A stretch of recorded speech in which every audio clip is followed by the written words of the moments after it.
All you do in your DAW, whatever DAW it is literally just drag.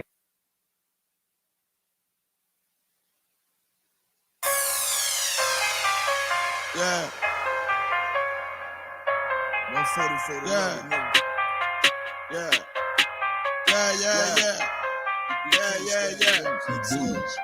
But the Rex get to it. Ain't taking no shot, get to it. You take a loss, try to bounce back, but you blew it. Let me show you how to do it. Undisputed, I can prove it. Bro, one, we can do it. Nigga, ain't nothing to it. Ain't no cowards, ain't no excuses. Let's get to it. Hey. I don't care what they talking. All I want is my Porsche. I'ma ride up clean. Look at me. I'm a false. Kill them off like a boss. Nigga, you better stop it. I'm all about my profit. I'm shooting off like a rocket. Who got to blow these niggas out the water? He go harder, go harder. Steph Curry, fourth quarter. All I got is my niggas. All I fear is my father. All I bring is that slaughter. Bomb on the Pearl Harbor. He ain't real, he alive. If he real, who am I? Now his ass in the fire. You be kind till I die. Please don't cross the line. Try to stop and stop trying. Boom, sharp as barbed wire. I'm on the grind. Let's get to it. Double time and believe. You ain't harming me, nigga. I brought a whole army of niggas. So I ain't move with precision. Follow every order different. Let's get to it. Nigga, let's get to it. Ain't taking no shit. Get to it. You take a loss, try to bounce back, but you blew it. Let me show you how to do it. Undisputed, I can prove it. One, we can do it. Nigga, ain't nothing to it. Ain't no cows, ain't no excuses. Let's get to it.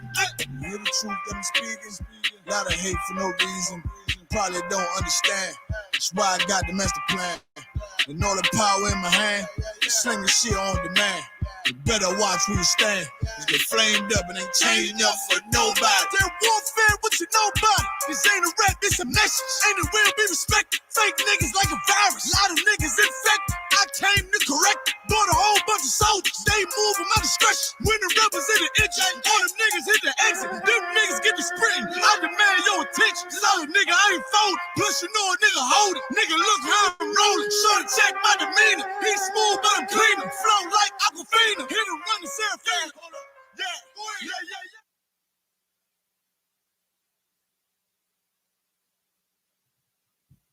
You live? All right, Shalom. Yabba Shem Shabakatah. We the Isupk, the Israelite School of Universal Practical Knowledge. Started out of 1 West 125th Street, Harlem, New York, under Commander General Yohana. You understand? We're gonna go over today, man. We're gonna go a little bit about our king, man, Yahweh Shah Mashiach, man. We're gonna go into this Bible. You understand? If that's the wild, man, we're gonna go in there and just break down these scriptures, man, and just show blacks, Hispanics, and Native American Indians just a little bit more of who our king is, man. You understand? And what he taught to black people, man, and what we should be following, man, instead of following Christianity, man, because Christianity, again, has taught blacks, Hispanics, and Native American Indians this grave misconception of who Jesus Christ is, man, what the world ignorantly calls, Jesus Christ, man. And in the Israelite School of Universal Practical Knowledge, we go into these records and we see, you understand, we read directly from this book. You understand? There isn't no book of the records written by Commander General Yohana or no book of standards by General Mahayaman. You understand? There is none of that, man. We go into the same book, man, that every Christian has in a house, on a dresser, on a shrine, whatever a Christian do with a Bible nowadays, man. But we reading out the same King James Version Bible, man, and we see the color of Christ. We see how Christ moved. We see what he taught. We see what Christ did do and what he did not do and what he sacrificed and who he sacrificed for, man. You understand? So we're going to go into these records and we're going to bring truth, man, on Christ's name, man. We're going to bring truth on Christ's name where lies have tried to tarnish him, man. You understand? The same way, hey, Shalom, Lord Christ. The same way, you understand, our oppressor tries to tarnish the name of King David, man, is the same way Christianity tarnishes the name of, what's that? Brother. This brother right here, man. What's your name mean again? Focus. You are focused on weird drinks. This This brother be coming up with all the concoctions, man. Like this brother will come into class like, so I got water, but it's not just any water. Right. This water is actually liquor. Right. Good night, boss. A liquor, yeah, man. This man just came in. Look, man, I almost want to show the class what he just brought in here, man. This man just brought in here a liquid Capri Sun alcoholic packaged beverage, man. Yo, they drink that in prison, Doc. That's the same thing they get in prison, man. They like this IV. They hide it in there, an IV in the IV, man. That's liquor, man. Brother, whatever it is, get on down. You understand? Nah, man, I'm too up, but you know, you too up. But good night. Salaki, man.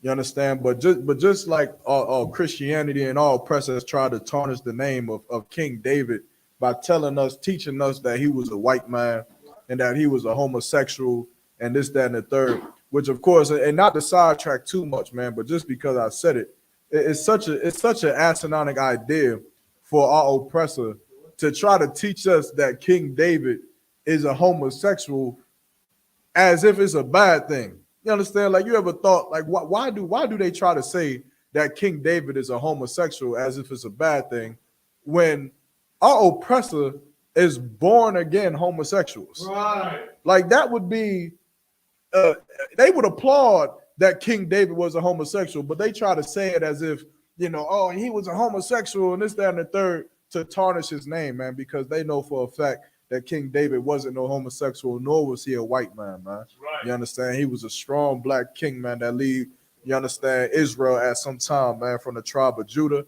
just like our king, Yahushua Mashiach, man, or as the world ignorantly calls him, Jesus Christ, man. You understand? And like they do King David, the Christian church does to Jesus Christ, man, right, by tarnishing his name. Right. You understand? Tarnishing his legacy and his glory and what he's done on this earth and what he continues to do right now as we speak. You understand? And because of that, you understand, we are charged, man. We are charged in the Israelite School of Universal Practical Knowledge to go out into these streets, into these classrooms, and to teach, you understand, the truth about who Christ is, man, and who Christ died for. So if I could, Baba Kasha, let me get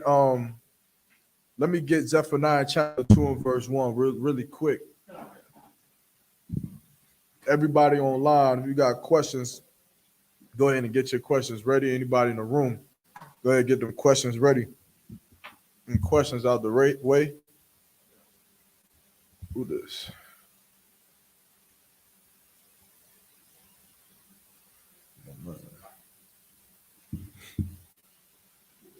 Hey, shalom, sis.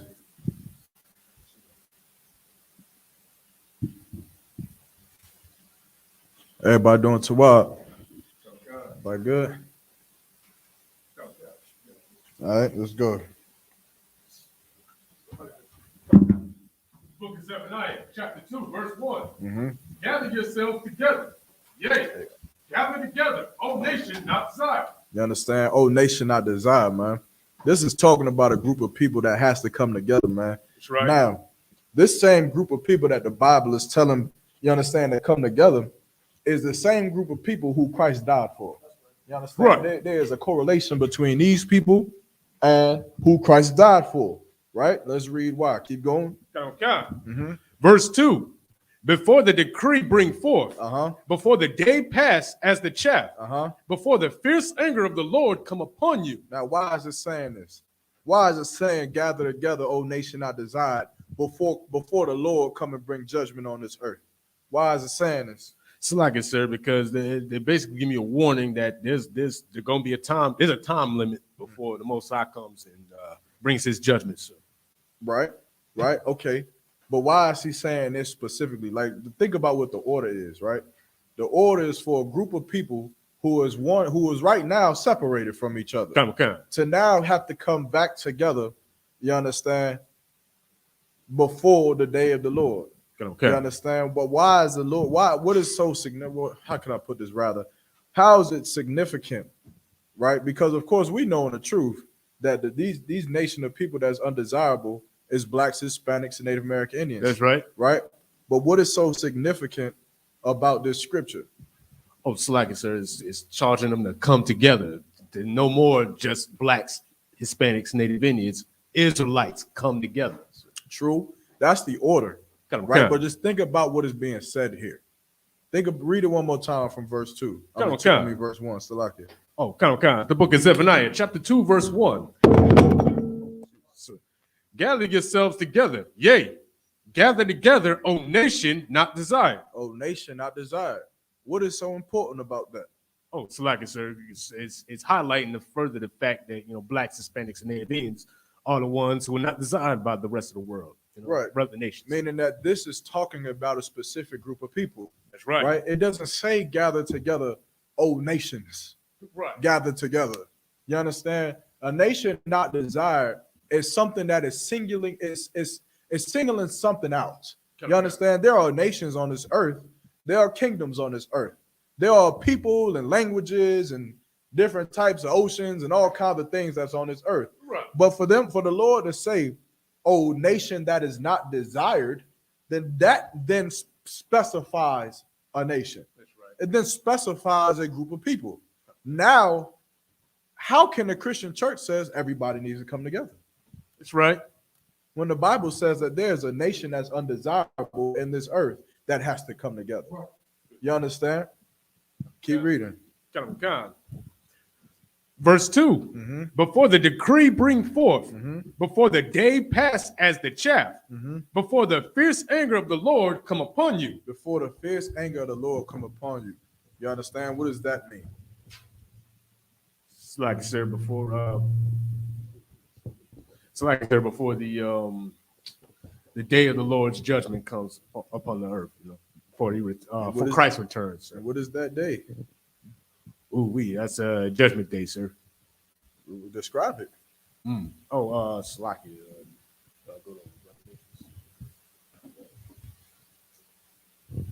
So like I said, that's when Christ returns with the 200,000 angels and describe it. I'm a Christian. I don't know what the day of the Lord is. Man, right? Where is this happening? Where is this taking place? Sir. It'd be right here on Earth. It'd be World War III happening. Russia and America firing missiles at each other, China.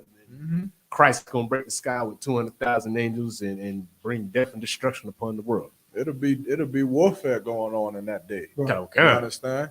And that destruction that's going to be brought on this earth, you understand, can hit who? It can hit anybody. It's going to hit all of us. Right? All of us will be living during this day. You understand? Lord allow. You understand? We'll be living through this day. But that day, what does the Lord say about that day? It's like I said, gather up together before that day comes, and so you can be saved. But what does the Lord say about that day? What does the Lord say about that day in particular? That his wrath will be put on the earth that day. That day, that anger is going. You're going to see it.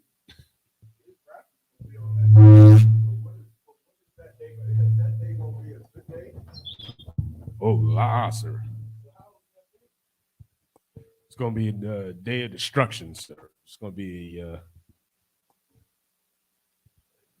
It's going to not be a good day. It's going to be fun. Is everybody going to be? Christ is coming back. You might need to get a precept. How is this day going to be when Christ returns?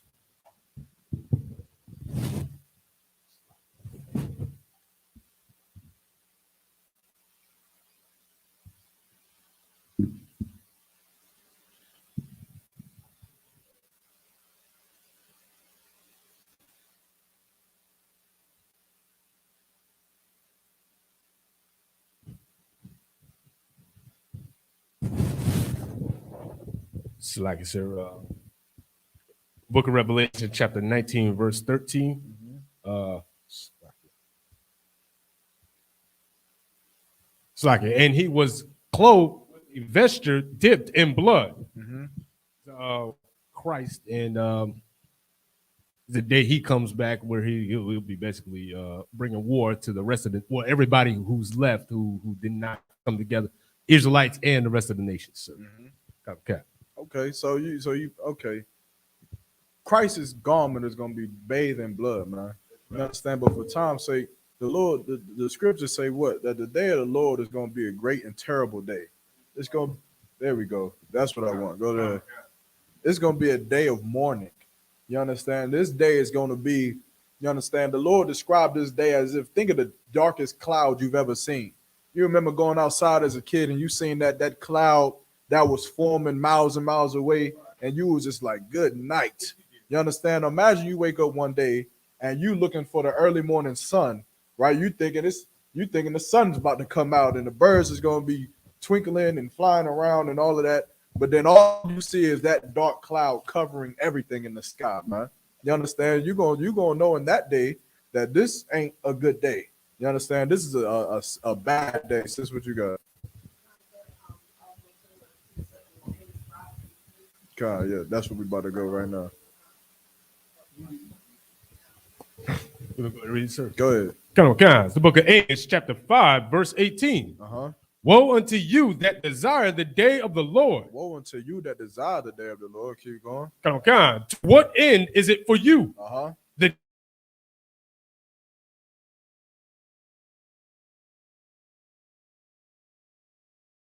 us to gather together before this day comes, right? Because in this day, it's going to be darkness. There's going to be judgment being brought on this kingdom, man, on this place in America, and it's not going to be a good day. And what would be best for us to be? What kind of condition would be best for Blacks, Hispanics, and Native American Indians in a day that is filled with darkness like that? Would it be best for us to all just be individualites? Would it be best for us to just dog eat dog world? You got to get yours, I got to get mine. You a Crip, I'm a Blood. You this and I'm that. Or would it be best for us to be following orders under Commander General Hunter? That's right. Would it be best for that? You understand? It'll be best in that day for us to know how to protect our families. It'll be best in that day for my responsibility to be to protect his family, for his responsibility to be to protect her family, her responsibility to be able to help us protect the families that is all underneath this banner and this protection under the ISUPK, man. That'll be a better day for us, right? Keep reading. Verse 14. Seek good and not evil, that ye may live. And so the Lord, the God, the Lord, the power of hosts, shall be with you as ye have spoken. Is that it? That's in verse 14. Read the first part of that again. John. The book of Amos, chapter 5, verse 18. Woe unto you that desire the day of the Lord. To what end is it for you? The day of the Lord is darkness and not light. It's not light. Keep going. Verse 19. As if a man did flee from a lion. As if a man did flee from a lion. Imagine you in the woods, man, and you just hiking. And out of the blue, you in the Appalachian Mountains. And you are hiking on the trail, and you, out of your discovery, find a goddamn lion in the Appalachian Mountains. And first of all, you are just appalled at the fact that there is a lion in the goddamn Appalachian Mountains, right? And I'm talking about a real lion. I ain't talking about a mountain lion. I'm talking about Simba and Mufasa. Scar is in your face. You understand? Okay. And of course, you take off running. Because what the hell else would you do? I've never been trained on what to do if I see a lion. That's right. In the Appalachian Mountains. I don't know what the hell I do. Except run, right? And so you take off running, keep going. And a bear met him. And you run right into a bear. Just imagine. You ever seen one of the movies where like it's like a horror movie or something, and they'll see something coming their way and they just start backing up slowly, and then they'll like hit the wall. And they turn around and it's got them Jason. They running away from Freddy Krueger and then Jason right behind them or something. You understand? It's like everywhere you try to go is what? It's evil. It's bad. Every move you try to make, it's like, oh, it's trouble here. You try to run here, it's trouble there. There is no escaping this. Keep going. or went into the house Mm-hmm. and leaned his hand on the wall. So you made it out of the you made it away from the lion, made it away from the bear. You finally get in the house and you just, man, what the hell going on outside? Keep reading. And a serpent bit him. And a snake on the wall just hanging there, just bite you, man. You understand? This is the day of the Lord. Keep going. Verse 20. Mm-hmm. Shall not the day of the Lord be darkness and not light? Shall not the day of the Lord be darkness and not light? Now, with all that being said, you could drop that. This is the day of the Lord that we are supposed to be preparing for. Right. We're not supposed to be running away from it or praying that somehow this changes. You understand? These records, this prophecy is not going to change. That day is going to come on this earth at some point. Like the scriptures say, like a thief in the night is when Christ is going to crack that sky open with them 200 million angels. And then we'll be upon those times. It'll be like that. You understand? But the Lord is setting out the blueprint for blacks, Hispanics, and Native American Indians to save themselves from having to be running away from lions, met by a bear, and then eventually bitten by a serpent, which of course is just them dying. It's of course them just dying because they choose to celebrate Christmas. They chose to celebrate Thanksgiving. They chose to go and party on New Year's Eve and count 10, 9, 8, 7, 6, and they're still a homosexual. Right. They're still a Christian. They're still a child molester. They're still a rapist and a gangbanger and a drug dealer. After the count to zero, there's nothing changed about them whatsoever, except they have become one of the biggest idiots on the face of the planet Earth. Believing that the New Year starts while everything is in midst of dying. You understand? That's off topic. But now with this day being like this, right? Go back to Zephaniah chapter 2 and verse 1.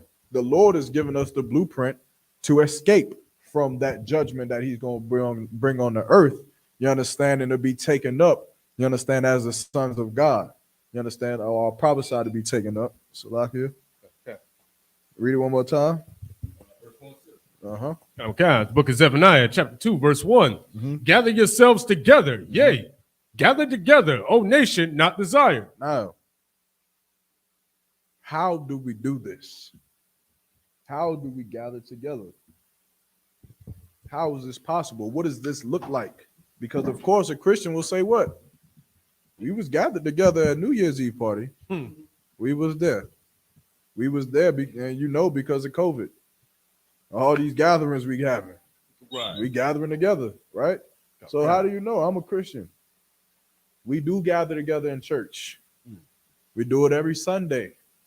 We got food drives, book clubs, Wednesday service, Bible study. We got sewing machine day, bake sales, big hat lady day. If you got the biggest hat, you don't got to pay tithes on Sunday. Contest. Of course, I'm making it. I don't know if that's a real thing. I don't go to church. If you couldn't tell, right? Okay. But what is this? How does this look? What does this look like? The day of the Lord. Good. This is the day of the Lord. Not the day of the Lord. It's us gathering together. Well, to the Christian, I would say, well, it can't mean when it says gather together, it ain't talking about just coming together for a bake sale. Because if that was the case, then it wouldn't have made sense for that to have been said in Zephaniah, because we were gathering for bake sales back then. Mm-hmm. We were gathering for, having little parties, and, we Israelites was doing that. You know what I'm saying? We gathered together when we worshiped the golden calf. Right. That's not what the Lord wanted. Mm-hmm. So he don't want you just to gather for nothing. When he talks about gathering together, he's talking about being on one accord. Right. You understand? And that one accord is what? What is that one accord that blacks, Hispanics, and Native American Indians have? The law, statutes, and commandments? This Bible. That's right. This Bible is that one accord. You understand? Not the ways of the world. Not gathering together in the name of Christmas. Right. Or in the name of Easter. Right. Or New Year's Eve. You understand? That is not how we're supposed to gather together. Matter of fact, give me John chapter 17 in verse 17. Give me John chapter 17 and verse 17. You understand? We are living in this place called America, but we are not supposed to be of this place called America. You understand? Like the scriptures say, this is not our rest. This is not who we supposed to be. And Christianity keeps you in a resting state in America. That's what Christianity does, which is why every Christian you meet, they are what? What is the greatest flaw of a Christian in America? What is their mindset? One. Salaki, I would say that the greatest flaw of a Christian is that they're comfortable. That's right. He's on it. It's a word that I'm looking for specifically. It's close to comfortability, right? Content. They have a contentment with life. Christians are content with their babies dying. They're content with it. Regardless of how many times they go on the street and say, we need to stop selling drugs. We need to do this, that, and that. They're content with it. Why? How do you know that Christians are content with their children being molested in the Christian church? How do you know that they're content with getting robbed by pastors? They're content with being second-class citizens to a man who constantly oppresses and kills us in this place. How do you know that they're content, sis?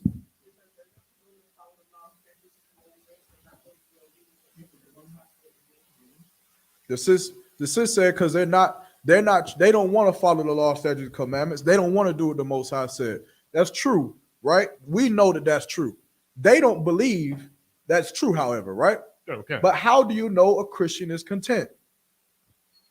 It's like, sir, they're not angry enough to do something about it, like the change. That's more on it, right? What you just said. Come on. They don't what? Want to change, sir. They don't change anything.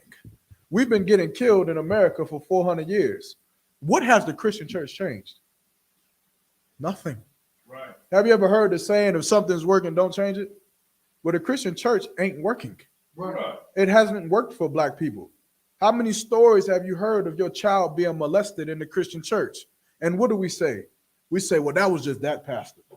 We don't go, it's a story in Fayetteville where the pastor was whoring out women out the back of the church. And he got caught. You understand? They raided the church. They found out he got caught and the church got shut down. Months later, the church got reopened. What's the problem with that? The same thing that pastor was teaching while he was molesting those girls and what you call it, whoring them out. That next pastor came and taught the same thing.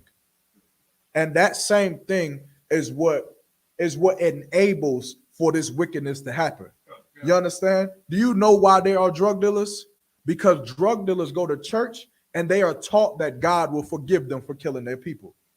There are child molesters because child molesters go to church on Sunday and they are being taught that they will live in the kingdom of heaven, you understand, as long as they accept Jesus Christ as their Lord and Savior. It enables a person to be as wicked as they want to be. Why? Because God will forgive all things. God will forgive you if you're this. God will forgive you if you're that. The problem with that is that that's not in the Bible. Right. You understand? The Lord hates the sinner, not the sinner. It's not in the Bible. You know what is in the Bible?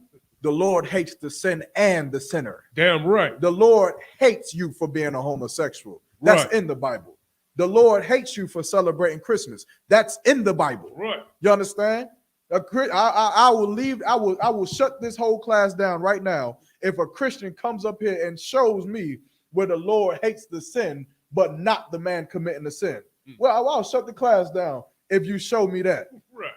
But until then, I'm going to prove to you, you understand, that we are living in this world, but we are not supposed to be taking part in it, man. You understand? Read what you got. Come on, God. Book of John, chapter 17, verse 17. Mm-hmm. Sanctify them through thy truth. It's like, go back to go 2 verses up. Salakia. Come on, God. Book of John, chapter 17, verse 15. I pray not that thou shouldest take them out of the world. You understand? Meaning what? I pray not that thou shouldest take them out the world. Meaning what? We're in this world right now, right? Okay. And we hate living here, being in the truth. Because of course, why? Why do we hate being here? Because sir, because all the wickedness that prevails in the world. And that we have to be forced to be around. We hate being here because being in the truth means we can't be content with the condition of our people. We're not content like Christians are. Right. You understand? We can't die. We can't live this earth knowing that there is a power in place that is going to murder my son like they did to Tamir Rice. We can't leave this earth knowing that we left a power and rulership that is going to mutilate my child like they did Trayvon Martin, like they did Emmett Till. That's going to kill my sisters like they did Sandra Bland. That's going to kill my brothers like they did Eric Garner or George Floyd. We can't live and die in a world and be comfortable leaving my daughters and my sons in that world. You understand? And so we are not, what the scriptures say? The scriptures say that that oppression maketh a wise man mad. That's right. And because we are being oppressed, we are mad at the condition that we're in. You understand? But to be a Christian is to be in a state of rest, man. It's to be in a state of, you know, our people, we sell drugs. Our men are the worst. You understand? We can't get it together. We too indulge in rap music and big chains and being drug dealers. And a Christian just says at night, well, that's just life. That's just the life of a black man. To the point where they say, what? You got to work 10 times harder because you're black. And we're okay with that. We're okay with teaching our children that because of the color of their skin, that they have to work 10 times harder just to get a piece of a crumb that some Edomite or some oppressor kid can get by being a lazy, right, but having money. And the ISUPK, we can't be content with that. Damn right. You understand? We in this world, but we live our life according to this Bible so that we can change the condition of black people, not so that we can adapt to it. That's right. Not so that we can live amongst it. You understand? Hold on. Somebody said something online. A Christian would argue that the disciples were sinners. They can argue all day while they eat pork. Right. You understand? Who gives a damn what a Christian has to say when a Christian cannot stop eating pork? A Christian cannot stop, you understand, celebrating Christmas. A Christian can't stop being a homosexual. Right. You understand? The answer to that question or that statement is that a Christian has no argument about nobody. You understand? What you got up? Go ahead. Yeah, pull the precept. Of course, that will be incorrect. You understand? But my point is that a Christian don't even have an argument. Right. But we got the precept for it right now. Read what you got. Shalaki. It's 3 verses. Go ahead. If you want to just read through it, let's get to the pause, the meat of it. Uh-huh. Book of 1 Corinthians chapter 6 and verse 9. Uh-huh. Know ye not that the unrighteous shall not inherit the kingdom of the Most High? Uh-huh. Be not deceived, neither fornicators, nor idolaters, nor adulterers, nor effeminate, nor abusers of themselves with mankind. Verse 10, nor thieves, nor covetous, nor drunkards, nor revelers, nor extortioners shall inherit the kingdom of the Most High. Verse 11, and such were some of you, but ye are washed, but ye are sanctified, but ye are justified in the name of the Lord Yahushua, and by the Spirit of our power. Now, who was the you that was sanctified and was justified? Who is the you? So like, sir, brothers and sisters who join the ISUPK, sir. How? Oh, it's like by killing off that old person and becoming a new person. By stop being a homosexual. Right. By stop selling drugs and smoking weed. You understand? And eating shrimp, crab, pork, and lobster. You want to inherit the kingdom of heaven. You have to do what? You have to follow these laws, statutes, and commandments, man. Like Christ taught us, man. Christ gave us the spirit of these laws, man. And because of that, we are charged even more to follow it. We're charged even more to do more with this truth, man. You understand? And that, so a Christian having that argument is just redundant, man. But of course, Christians do not know the Bible. Right. Christians are not taught the Bible. And let me just say this. It's not even always to the effect of just a Christian's ignorance, right? Christianity has been taught for 400 years here in America.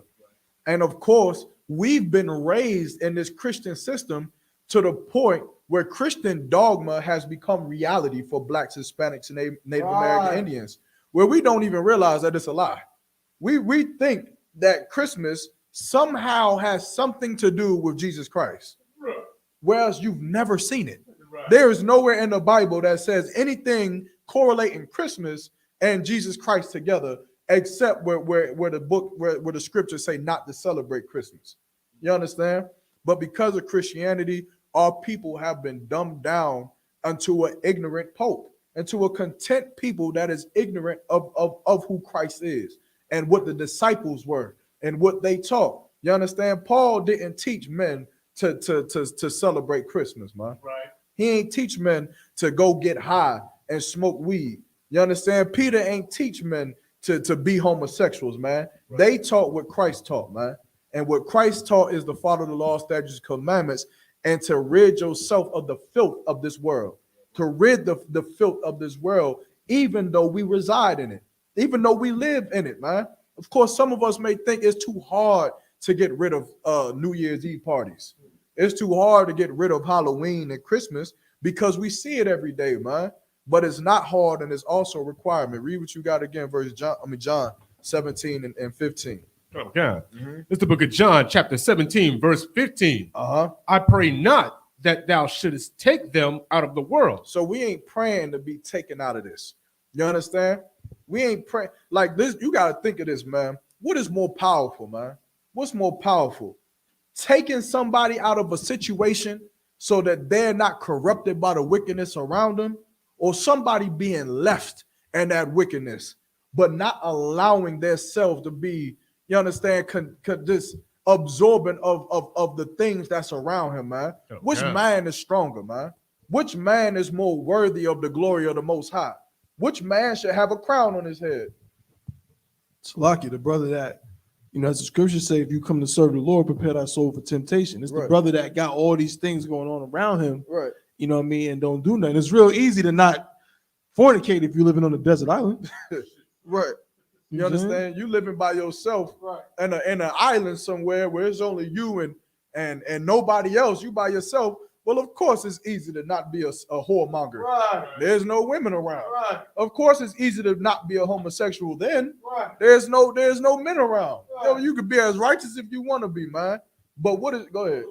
It's easy to not smoke weed because weed don't grow in that island. Yeah, it's easy. Coconuts. It's easy to not smoke weed because there's no weed being grown. You understand? But what about that brother that's in the midst of the ghetto in Brooklyn, New York? That's right. What about that brother that's growing up in the ghettos of Baton Rouge, Louisiana? Right. That's born in Durham, North Carolina. That's right. What about them brothers? Right. You understand? That's born in the ghetto, just like who? Just like Christ. That's right. Who was poor, just like Christ. You understand? And had temptation around him every single day. You understand? It's easy to not fall victim to wickedness when there's no wickedness around. But what about when that weed gets around you? Right. You understand? We don't tell you these things because all of a sudden coming into the truth, weed becomes disgusting, or shrimp becomes nasty, and shrimp nasty. Right. No, shrimp tastes good. Shrimp still tastes good. Weed is still makes you feel good. You understand? Because our flesh is what? Our flesh is what? Oh, so like it's easily corruptible. Our flesh is sinful. Okay. You understand? We were born with sinful flesh, meaning our flesh wants what? Things that feel good. Okay. You understand? We want to smoke weed because it makes us feel good. You want to sleep with every woman you find because it makes you feel good. Right. You want to eat shrimp, crab, pork, and lobster because it tastes good. You understand? But the Lord is telling us what? Read that one more time. Book of John, chapter 17, verse 15. I pray not that thou shouldest take them out of the world. Don't take me away from Christmas. Don't take me away from marijuana and drug dealing and gang banging and homosexuality and child molestation and Christianity and the worship of other gods. Don't take me away from it. Keep going. But that thou shouldest keep them from the evil. But if thou shalt keep them from the evil, meaning what? What is the evil? Oh, so like I said, the things in the world, the lustful things in the world. Smoking weed. Okay. Celebrating Christmas. To keep us away from that, right? Keep going. Okay. Verse 16. They are not of the world. They are what? They are not of the world. They are what? They are not of the world. Even though they live in the world. even though they live in America and they are surrounded by these things, John is saying what? They are not of the world, even as I am not of the world. Even as I am not of the world, man. We living in this place, but we are not this place. That's right. You understand? We're here in America, but we are not products of it, man. You understand? We don't allow America's teaching and America's trauma to mold who we are as Blacks, Hispanics, and Native American Indians in this place. Right. Matter of fact, as Israelites, man, from the tribe of so-and-so and the tribe of so-and-so. Right. We don't allow the trauma and the lies and witchcraft of America and his religion, and her religion, I should say, to mold us and into who we are. You understand? Because if we allowed America to do that, then we would all be drug dealers. Right. We would all be gangbangers. We would all be wicked. Why? Because America is wicked. America is drug dealers. America has oppressed our children into making them feel like the only way they have to live is to sell drugs. But we can't allow the trauma that America puts on us to make us be more of this world. We learn from Commander General Yohana, man, in the ISUPK to not be of this world.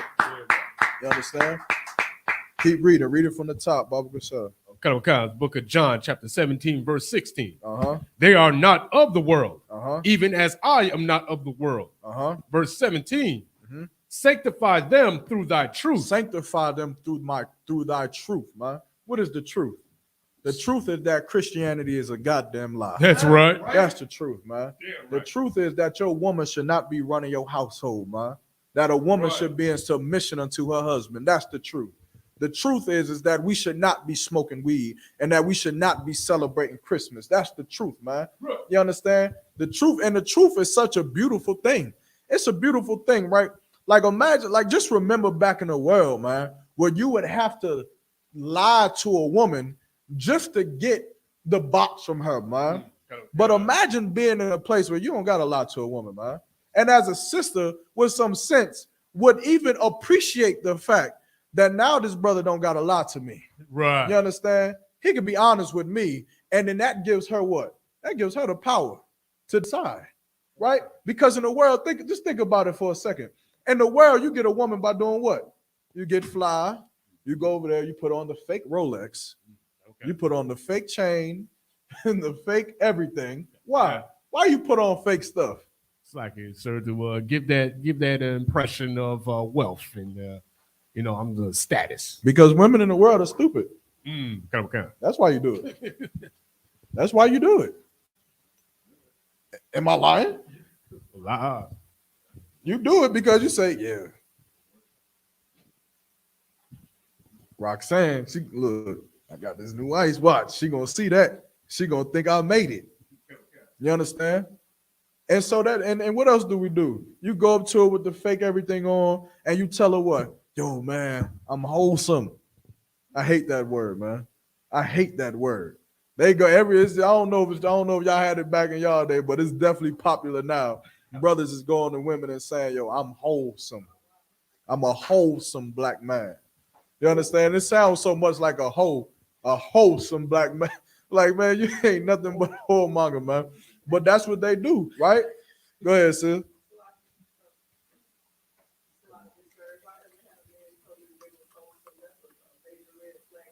Hey, that's yeah, and you in the truth. So of course, as a sister in the truth, man, especially dealing in the world, you better believe 50% of what you hear, and I mean nothing of what you hear, and 50% of what you see. You understand? Dealing with brothers and sisters in the world alike, man. But we do that, right? And we go and we tell them, man, I want to be a stepdad. I want to be the stepdad to your children. Think about it.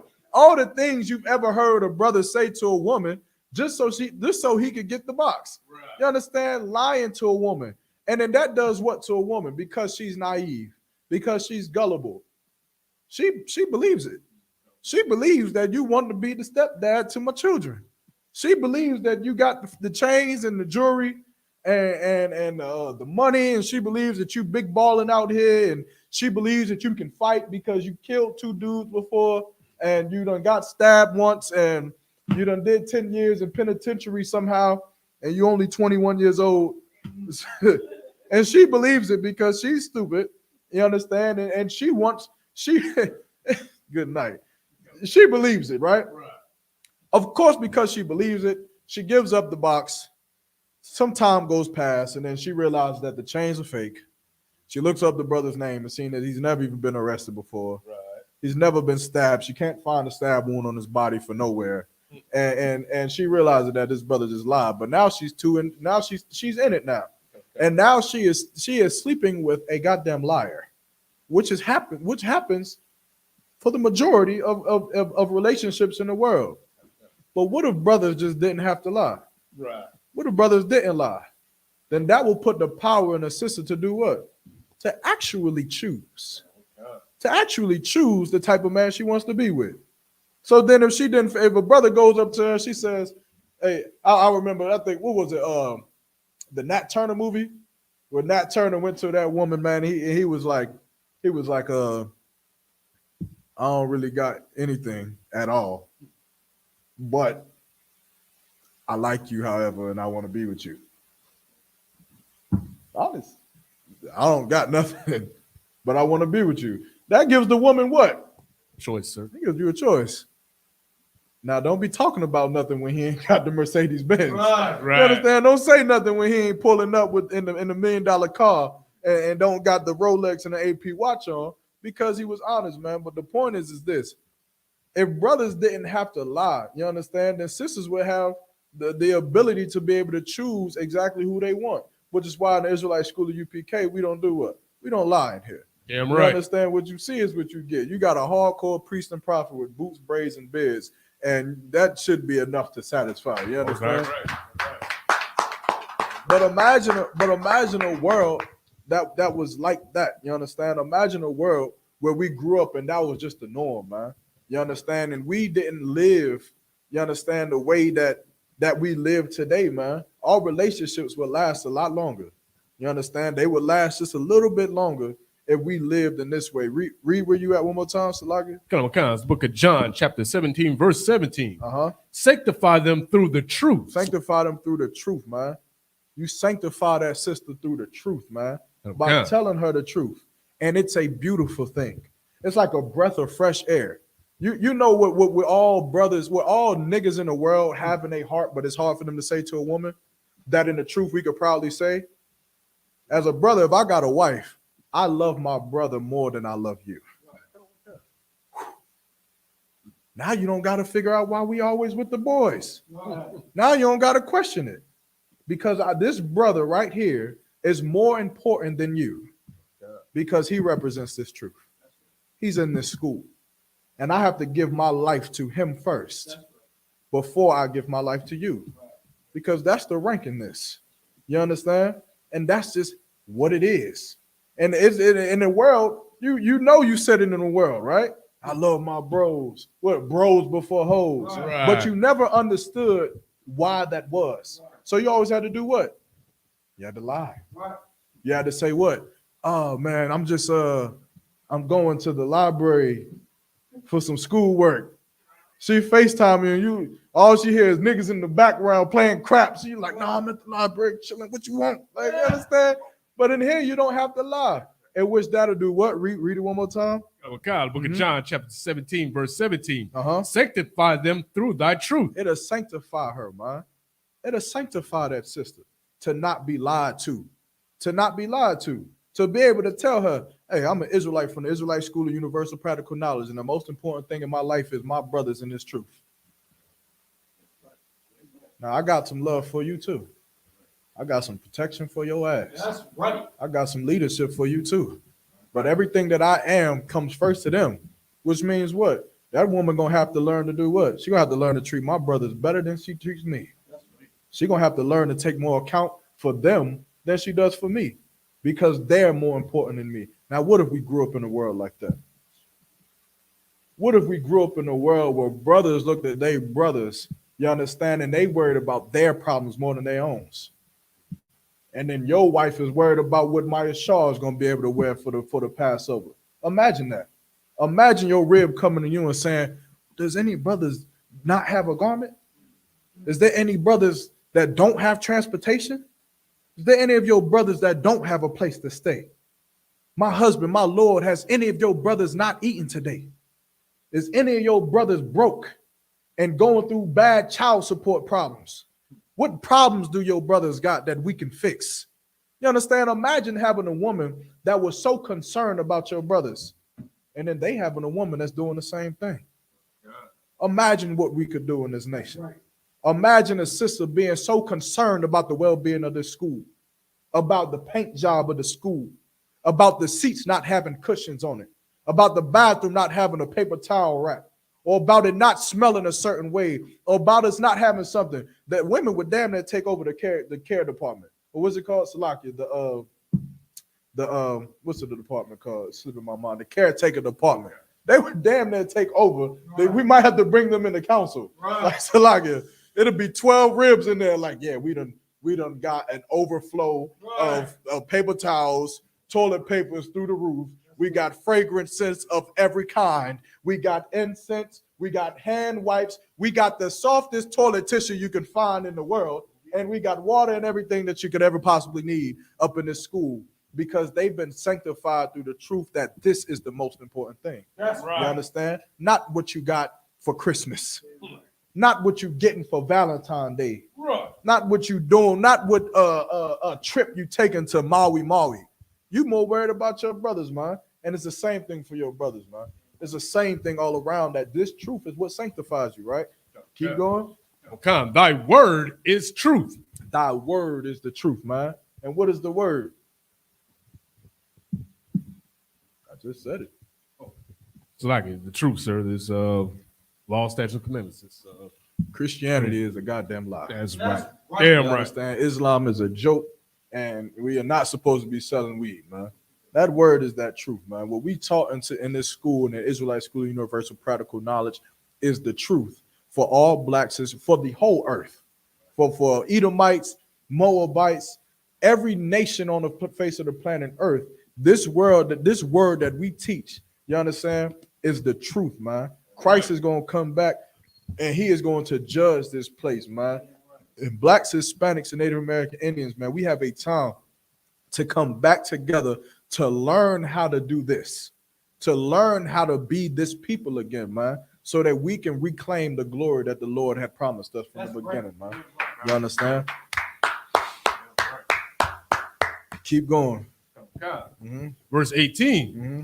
As thou hast sent me into the world, even so have I also sent them into the world. He sent who? Who was sent into the world?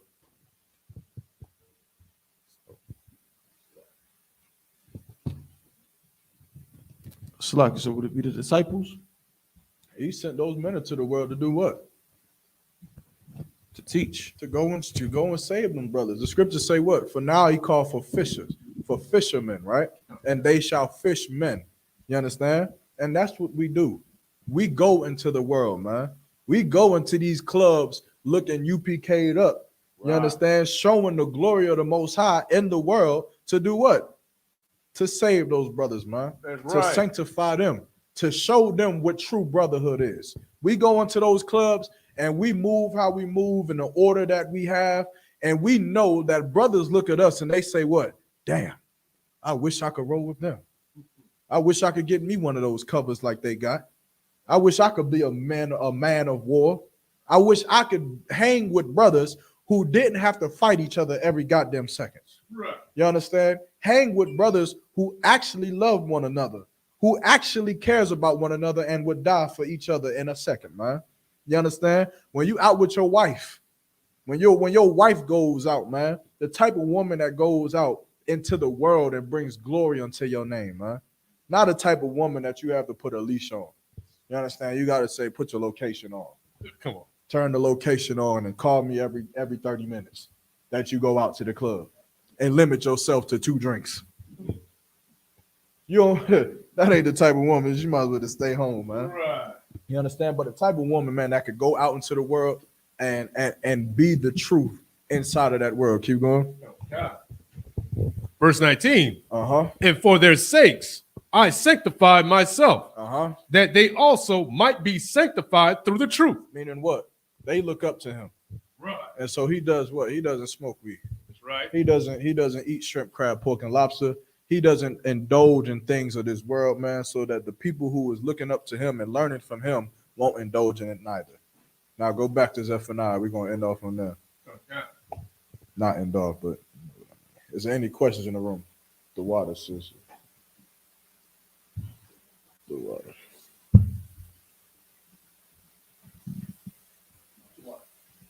Any questions online? Any questions in the classroom? Go ahead and let's get them ready. Book of Zephaniah, chapter 2, verse 1. Gather yourselves together, yea, gather together, O nation not desired. Verse 2, before the decree bring forth, before the day pass as the chaff, before the fierce anger of the Lord come upon you, before the day of the Lord's anger come upon you. Now, this is what we got to do. You understand? Blacks, Hispanics, Native American Indians, this is what we got to do. We got to come into the ISUPK, man. That's right. That's it. That's it. There's only one truth. It's only one truth. Now, I know there's a boatload of fake Israelite groups with all kinds of acronyms that you can name, ABC boys and whatnot. But there's only one truth, man, and that's in one place, and that's One West. 125th Street, Harlem, New York, started in 1969, man. You understand? And that's it. It's the truth, man. And it ain't been debunked by nobody since 1969, or I can't even say since, because it ain't never been debunked ever. You understand that this is the home of the truth, and this is where the truth stays, man. You understand? So going into them fake Israelite groups and learning how to be a homosexual and learning how to love the so-called white man and whatever the hell else they teach up in there. Now I could list a whole list of things that they teach that is just completely retarded. You understand? But regardless of what they teach, man, the truth is where the truth started, man, and that's in the ISUPK, and that's it. You understand? Man, we got any questions in the room? Any questions online? Any concerns? Anything going on in the world? Brothers need insight on. Brothers want anything y'all want to talk about? Yeah. Nothing really want to talk about it. I thought it was like crazy. We brought it out in the radio show on Friday. And I think Commander Giuliano might have talked about it in his radio show as well. You saw that story about that brother that got 1,800 years in prison? God damn. Nah. There's a brother, he supposedly he's about to be released. But in 1999, he did a robbery with another brother, and there was 3 or 4 Caucasians involved in the robbery, but they didn't go in the house. All the Caucasian dudes got 13, I think top 13 years. Nobody was killed. I think they stole $500 and a gun. This brother was sentenced to 1,823 years in prison. The other brother got sentenced, who at the time, this brother was 18 years old at the time. He got sentenced to 1,800 years. The other brother was 17. He got sentenced to 35 years. Good night. And I don't think he's even getting out. But all of them devils, they're all out by now. Good night. Our oppressor is the devil. That's right. He the devil. I would just bring that just because you talking you were saying about Zephaniah 2:1 gathering together, or nation not desired. Even the article that we brought out, they said basically, that somebody was quoted as saying, I think the lawyer was like, you know what I'm saying? Yeah, they locked these brothers in jail to throw them away.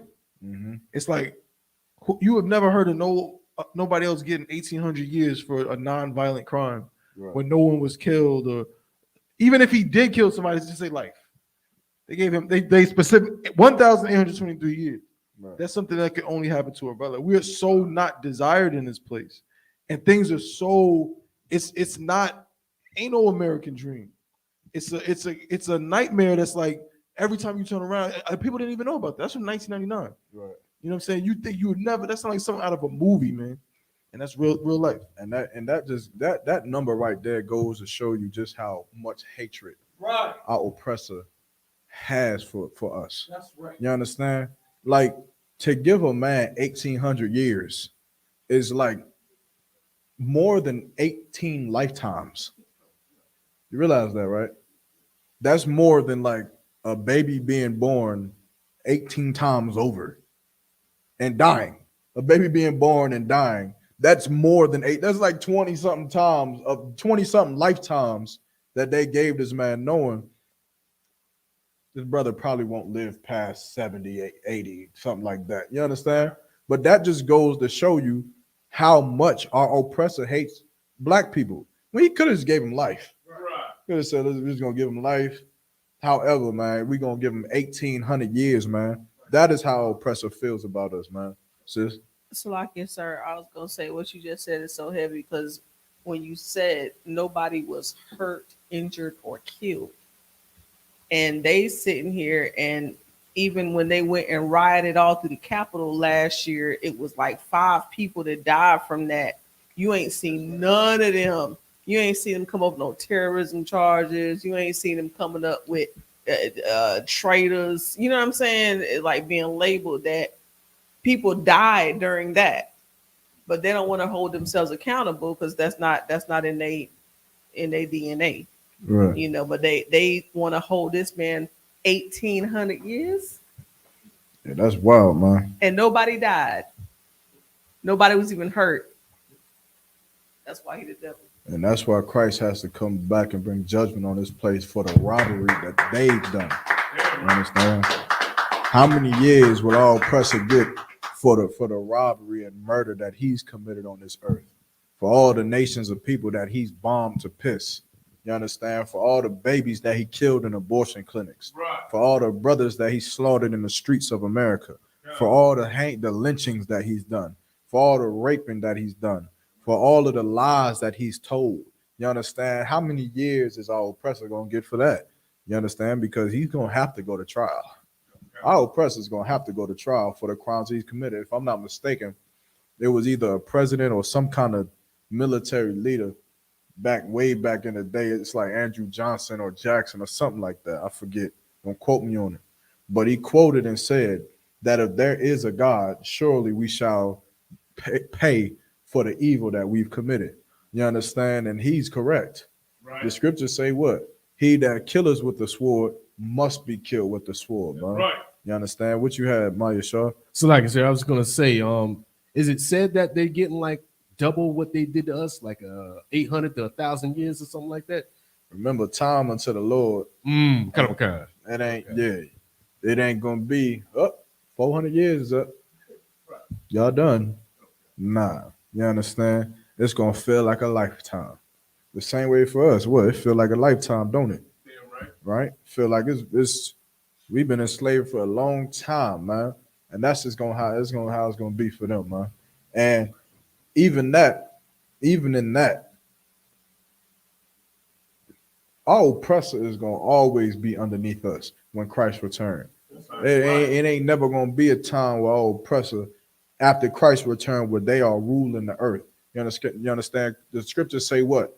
Cut them off, man, so that they shall, I'm paraphrasing, so that they shall not fill the faces of the earth no more, man. That they not build kingdoms no more. That they not fill the cities. You understand? Because of course, when all oppressors and rulership, the earth is dying, man. Right. It's in mourning, man. And it's so dumb how our oppressor is killing the earth. And at the same time, you got white tree huggers who go around and like tree huggers. Them white people who chain themselves up the trees. Huh? Who? Oh, okay.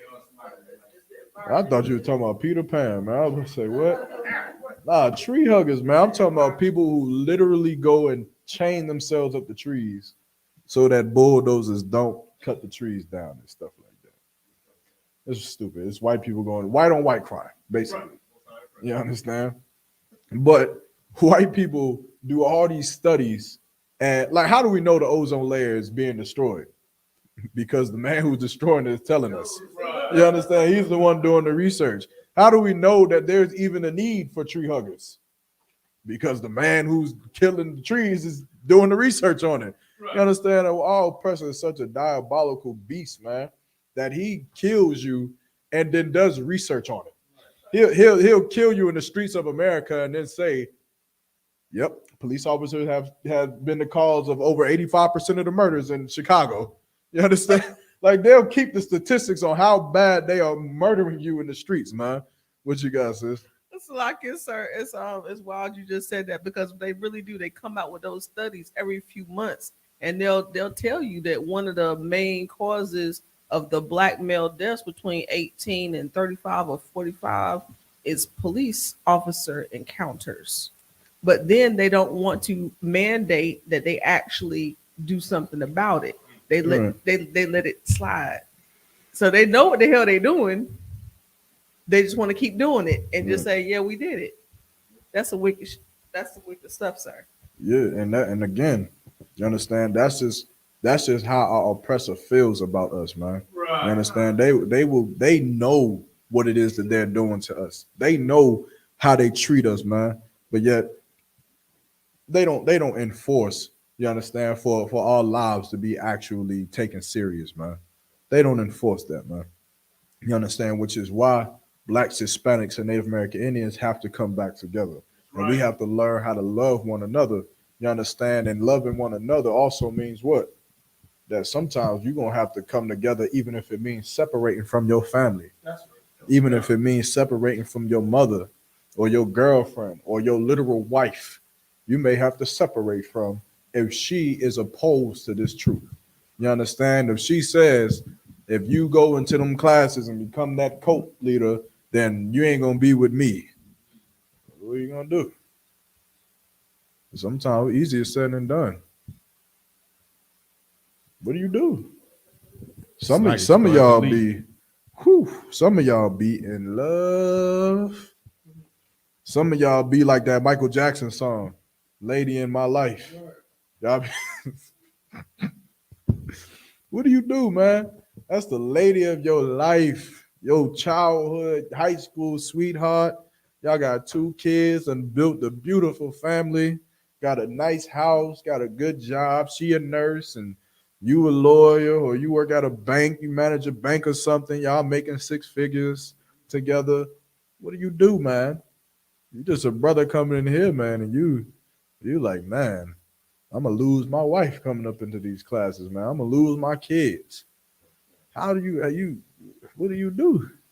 So like I said, you're gonna have to forego that for this truth. You have to tell her, you're gonna go. Man, that you gotta convince me, brother. Right. You understand?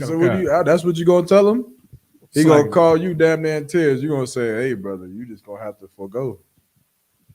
That's what you say? So like I said, I know it sounds it's easier said than done, but kind of. But for this though, you'd have to let the world go in order to gain the kingdom. Oh, you're gonna have to do the same thing Christ did. You have to do the same thing Jesus did. You understand? You would tell them in layman's in normal, whatever they consider normal words, man. What they say?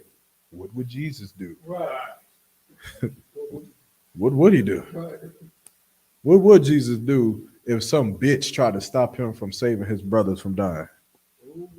It's like I said, he'd just leave her. You know what I'm saying?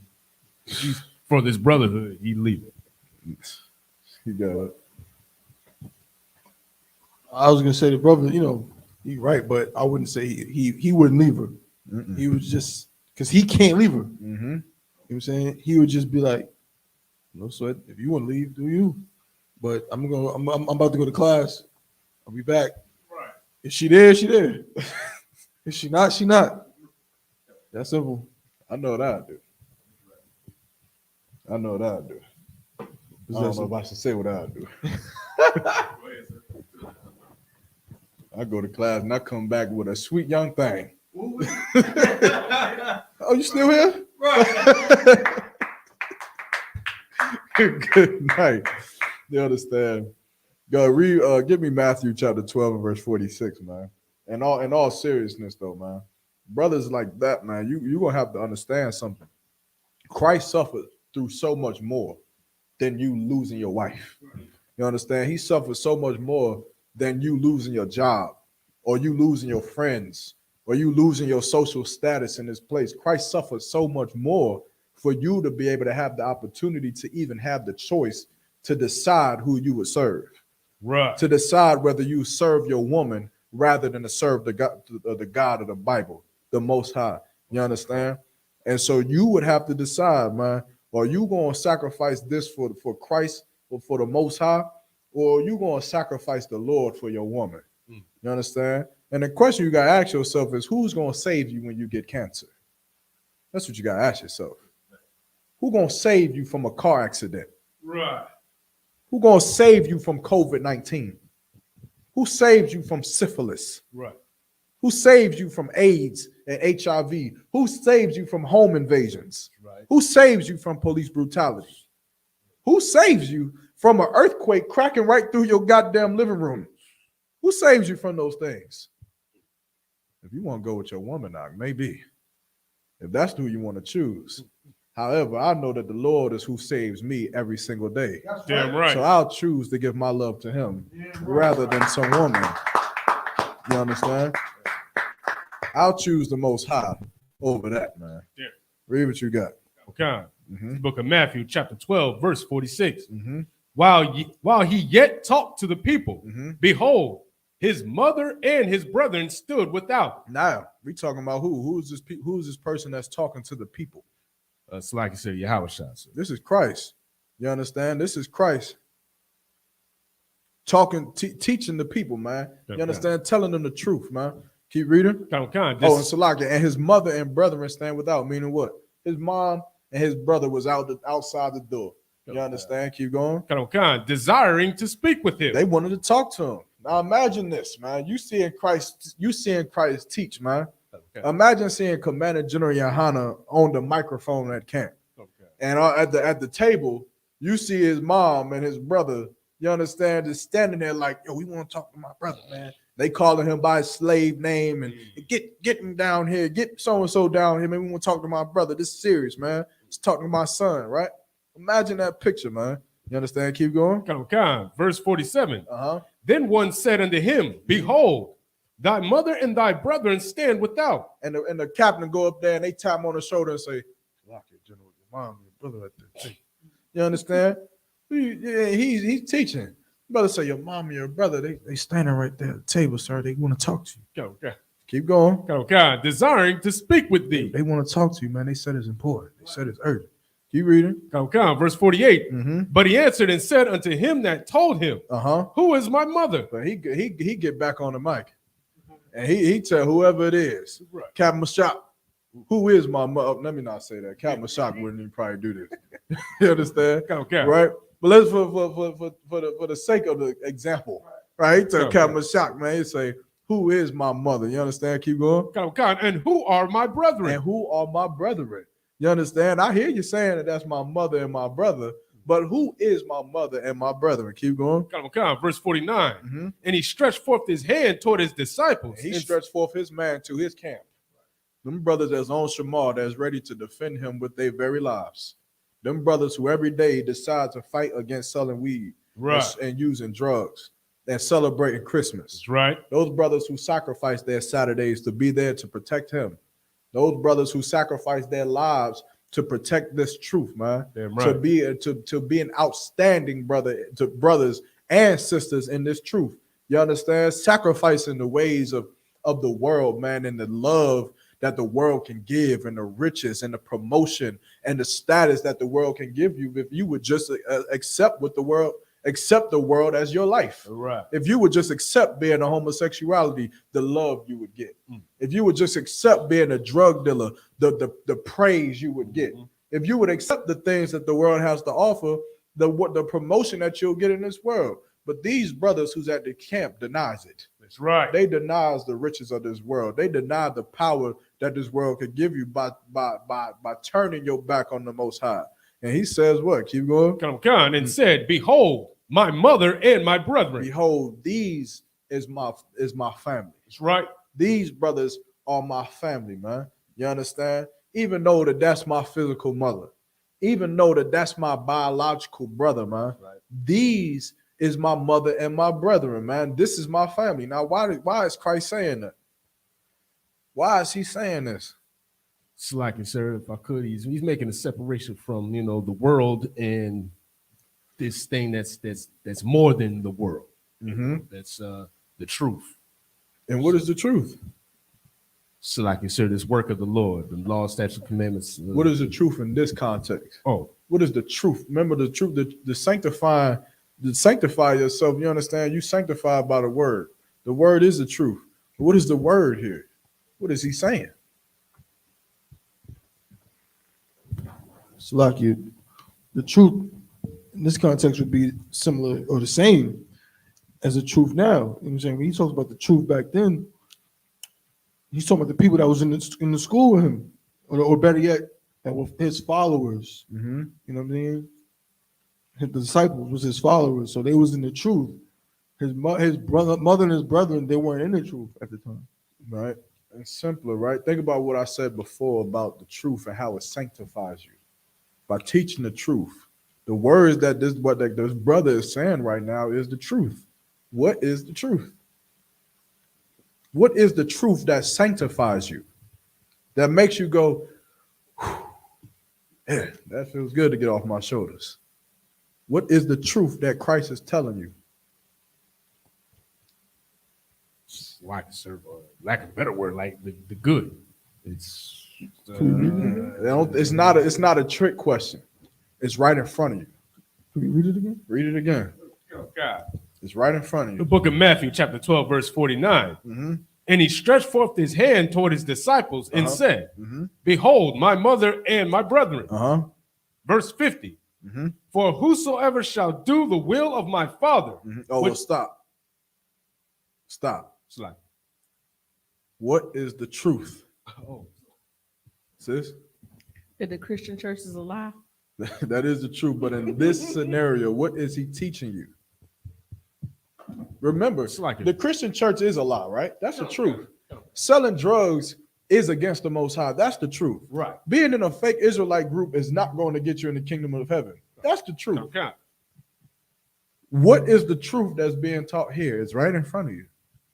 It's like it following the Most High God. Mm-mm. I mean, That ain't the truth. Doing the will. It is the truth, but Brotherhood? you on it. Think about specifically what he's saying. What is the truth?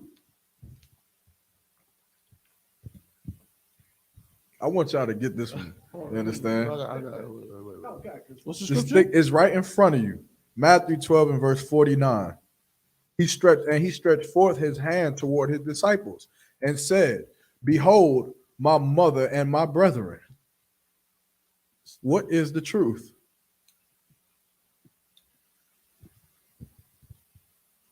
If you read the next verse, I feel like it'll give it to you too easy.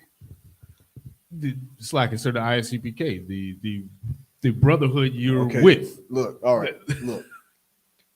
This is the truth. Kind of the one. This ISUPK is the home of the truth, meaning what? Whatever comes out of this school is true, which is why what? As a priest, you have to watch what? What you say? What you say. Kind of one kind. You understand? The ISUPK is the home of the truth. The Christian church is the house of lies, which means what? What comes out of the Christian church is what? Lies. It's a lie. Kind of. What comes out of the ISUPK is what? The truth, sir. It's the truth. So what is coming out of this brother's mouth? Pause. So like it, sir. The truth. The truth. Now, what is the truth? Christ? Christ is teaching the truth, right? Let's take this scripture and let's erase Christ from it. This ain't Christ no more. This is Captain Mashak. Captain Mashak is in replace of Christ. Captain Mashak's brother and his mother is at the camp table. And Captain Mashak says, after somebody says, hey, After Nehemiah says, Salakia, Cap, your mom and your brothers right there at the table. They want to talk to you. It's important. And Captain Mashak says, who are my mother and my brethren? This is my mother and my brethren. And everyone says, that's right. That's right. What is the truth?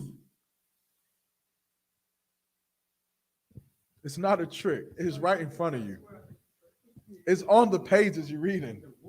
This is a trick. It's not a trick. Right, when you give us the answer, It's not a trick. When I give you the answer, you're gonna be like, damn, I done read it 6 times. Verbatim. The answer is right in front of you. So like the will, sir? No, it's like. Look. Give it another chance. I feel like we done said every word in the verse. All right, look, here's how I can help you out. Answer the question without saying nothing that's it has to be in front of you.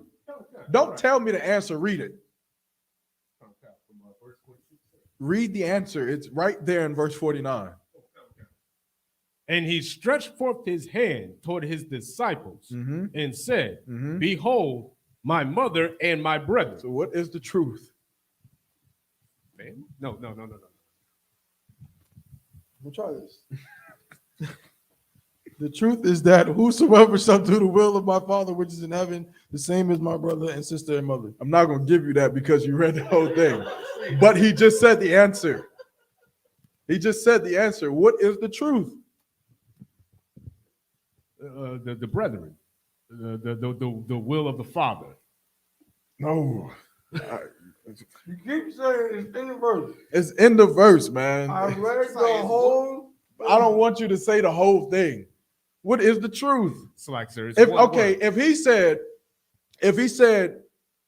we read a scripture and it said smoking weed, and Christ stood about the people, and he said smoking weed is a sin. Christ is the truth, right? What he's teaching is the truth. But what is the truth that he just said? Think about what he just said. I want you to be specific of what he just said. Christ just said smoking weed is a sin. What is the truth? That you've been given the law given to you right there. Brother, I am focus. My child, focus.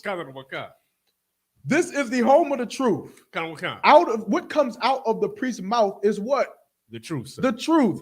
Christ said smoking weed is a sin. What is the truth? Christ has just said. What did he just say? Smoking weed is a sin. Smoking weed is a sin. Okay. That is the truth. Read verse 49. Book of Matthew, chapter 12, verse 49. And he stretched forth his hand toward his disciples and said, behold, my mother and my brother. He looked at these brothers at camp and he said, this is my family. Okay. What is the truth? He is the truth. Because he just said. The truth is that his disciples are his family. Y'all are my brothers and my mother. My mother and my brethren. Okay. You read the whole scripture. That's why I didn't want to give it to you. The truth is that this is his mother and his brethren. Makes life simple now. You don't have to question, you don't have to fight against the world about who your loyalty should be given to. You don't have to think about it no more because what he just said is the truth. And so now when you talk to that brother who says, I don't know if I could come to class, man, because my wife, because my mother, because my family, because my job, you would tell him what? Your mother, your wife, your family, and your job is right here. Why? Because Christ just said it. That's right. Because Christ just taught it, that this is your mother and your brethren. This is your family. You understand? These are the people who your loyalty is supposed to be given to. Not that woman standing at that table. Not that brother standing at that table. Why? Because he ain't standing back here. That's right. They ain't standing with you. So why would you stand with them? Why would you? You understand? Why would you stand with them when these brothers are ready to give their life for you? When these sisters are ready to give their life for you, even though they don't have to, you understand? But why would you stand for anyone in the world? And that's the truth. and the truth shall sanctify you. Ain't that breath of fresh air, right? I love my brother more than my wife. Smoking weed is a sin. I can't smoke weed. I can't be no homosexual because that is a sin against the Lord. And these brothers in this school is my family. Right. Life is simple now. Now I know what I need to do. Now I know who I should love. Now I know who I should count on. Now I know who I should give my life to. And I don't have to question it, man, because the truth is right here. You understand? Keep reading verse 49. Verse 50. The book of Matthew, chapter 12, verse 50. For whosoever shall do the will of my Father. For whosoever will do the will of my Father, whosoever will come into the ISUPK, you understand, and follow these laws, statutes, and commandments. Keep going. Which is in heaven. The same is my brother and sister. The same as my what? Is my brother and sister. And what? And mother. And mother, man. Meaning what? That this is my family. That's right. That is the truth. And that's it. It's simple. It's simple. You understand? So when you're a woman who has a husband that's in the truth, you understand? Who should be the most important thing in your life? It's like, sir, the truth, the people in the truth, sir. In this context, I'm looking for what? Brethren, sir. Your husband. Oh, I'm kind of slight. Your husband should be the most important thing in your life. For the wife. For the wife. That's what I'm asking, right? Your husband, right? For a brother, the most important thing for him is his brother. You understand? And it all goes back full circle in that order. You understand? Just like the order that Christ gave us, man. The head of the church is Christ. You understand? The head of the woman is her husband, so on and so forth. And it makes life simple. That's what this Bible is supposed to do, man. Like the scriptures say what? Paraphrasing that, following these laws, statutes, and commandments is not hard, man. It's not grievous to be a righteous brother or a righteous sister. It's not hard. Now you're gonna have to sacrifice and suffer some things, but you gotta remember what? That Christ did the same thing. You understand? Now, does this mean that Christ don't love his mother? Does it mean he don't love his brother? You understand? It just means that what? Christ is too concerned with his brethren in this school to be concerned with the world and before it, man. You understand? That don't mean you can't go and help your family member move into their house. It don't mean you can't help your family member with their taxes. You understand? But your brothers in this school have to come first. You understand? They have to come first. They have to be the top thing on your mind every single day of your life. And that's the only way we'll survive. That's the only way that we'll live. You understand? I think that's it on that. I think we had a question online. Let me see if I can get back to it.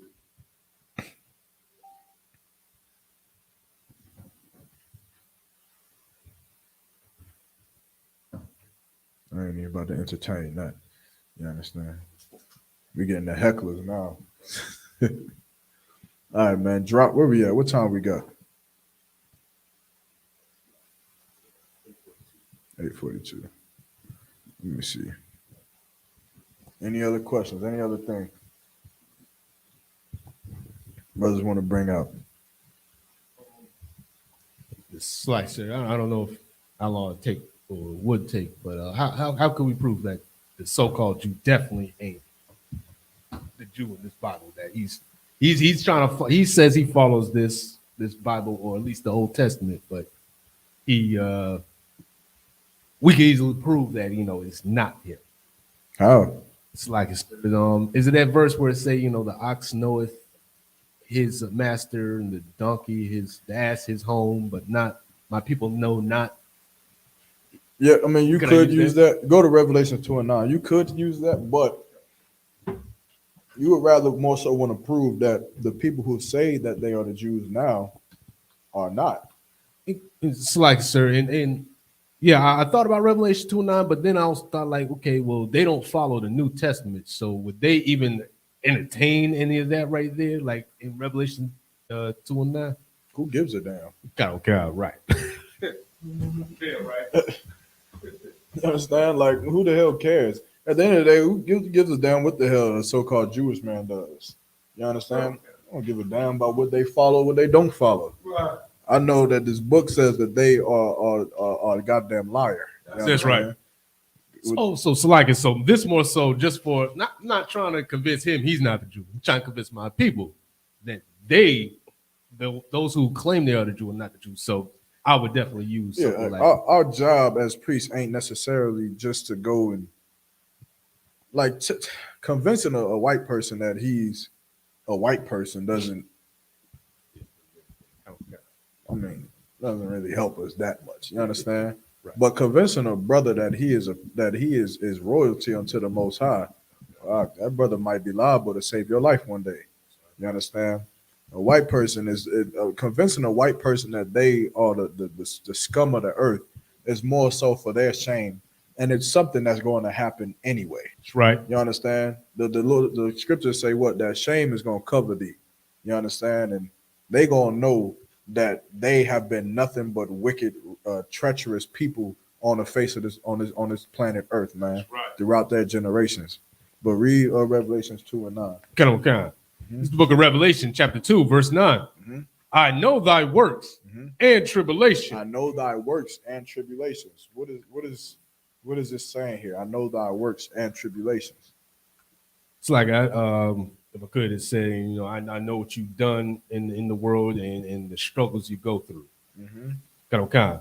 Keep going. And poverty. And poverty. He knows how poor you are. That's right. You understand? This is talking about who the Jew is, right? Kind.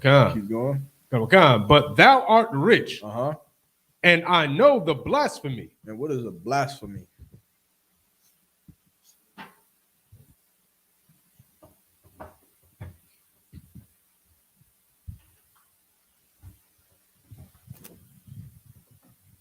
Stop him. Sir.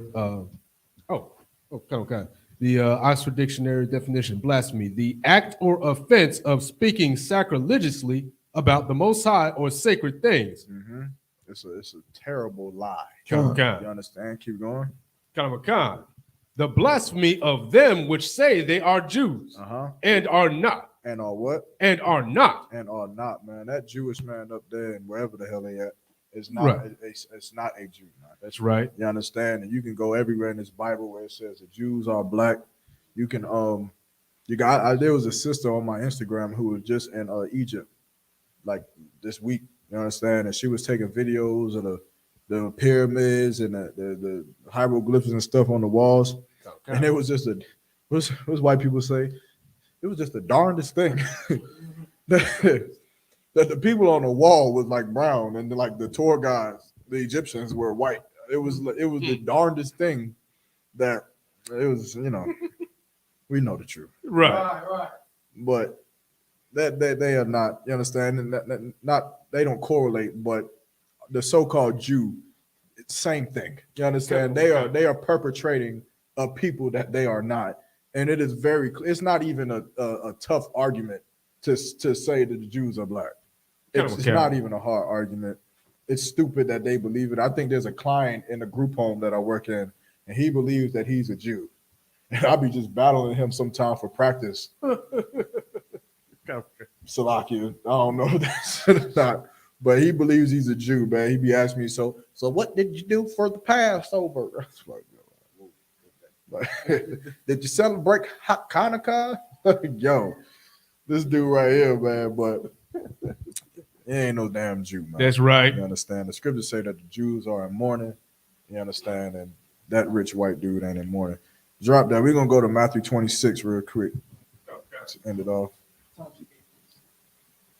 We got about 10 more minutes. Give me let me see. Yeah, 26 and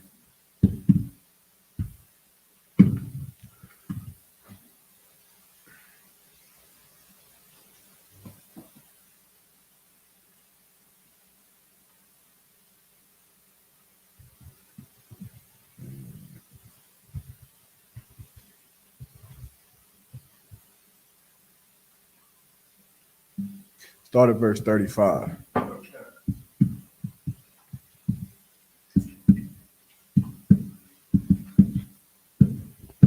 It's the book of Matthew, chapter 26, verse 35.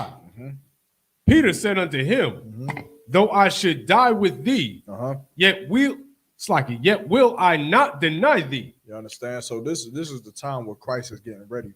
You understand, to be crucified, when Christ is getting ready to be killed, right? And now I'm bringing this up, man, just so to reiterate on who Christ was, man, and what he did. And because of this, it proves just how disgusting you are for still celebrating New Year's. It proves how disgusting you are for still celebrating Christmas, and how you can't get over your desire to smoke weed. You can't get over your desire to be a homosexual and to eat shrimp and lobster and to just be a party holic idiot. You understand? Who has to do everything that his body desires him to do because you have no control over yourself at all. You understand? And that lack of control, it just makes you look so disgusting, man. Right. It makes you look so disgusting that you can't control nothing in your life. You are a slut to everything that your body wants. Good. Just a woman comes around with a little bit of behind her, and you are a slut automatically. You don't know if this woman got AIDS or is going to kill you. I seen a post and it was funny because it was a post on Instagram and a woman was like, y'all niggas be so quick to just link with a woman whole time she about to rob your ass. And it is true. You understand? You so quick to just do anything, to try anything, to try any drug, to pop any pill, to go anywhere and do anything, man. And it's just we have no control over ourselves, man, especially being in the Christian church, man. But yet Christ had to go through this, man, had to go through this torment and this pain, man, and this torturing that he had to go through, man. And we can't even just not celebrate Christmas for him. Okay. You understand? We can't, it's too much to just, just don't pop no fireworks on the 4th of July, man. Right. It's just too much for us to just not eat pork. I can't live without my pork sausage, man. It's just too much, right? Let's read, man. Read what we got. So Christ is talking to the disciples, man, and he's breaking down to them what's about to happen, man. He's talking to Peter, and he's telling Peter what? That Peter is going to deny him, right? He's saying, you're going to deny me after I'm gone, right? And Peter said, what? Read it one more time. Book of Matthew, chapter 26, verse 35. Peter said unto him, though I should die with thee. Peter said, though I should be with you. What was Peter saying? You understand? He's saying what? He like, yo, I should be up there with you, man. Like, Matt, you ever seen a movie where, like, what's a good movie, man? Have you ever seen The Wire, man? If you ever watched The Wire, where what's old dude, the light-skinned brother, hardcore brother, man, Bodie was on the corner, man. Snoop, and I hate to spoil it, but Salaki The Wire, man. If you ain't seen it, you messed up. You understand? But Bodie was going at it with Chris and Snoop. Chris and Snoop coming from both sides, and Bodie, like, he fighting it out with him, and his homeboy is like, man, Bodie, let's go, because he's like, yo, they about to die. They about to kill you. And Bodie turned and look at him. He like, I can't. You understand? And he stay on that corner. Peter is like, yo, I'm going to stay right here with you. I should be right here with you. About to die right here with you, man. You understand? But keep going. Yet will I not deny thee. But he's saying, even though I ain't going to be dying with you, he said, I ain't going to deny you. Right. Meaning what? They come looking for the disciples of Christ. He going to say what? Cult leader. Okay. Yeah, you understand? He gonna represent the school that he was taught in, man. He gonna represent Christ, man. You understand? Which is why we wear them cult leader shirts.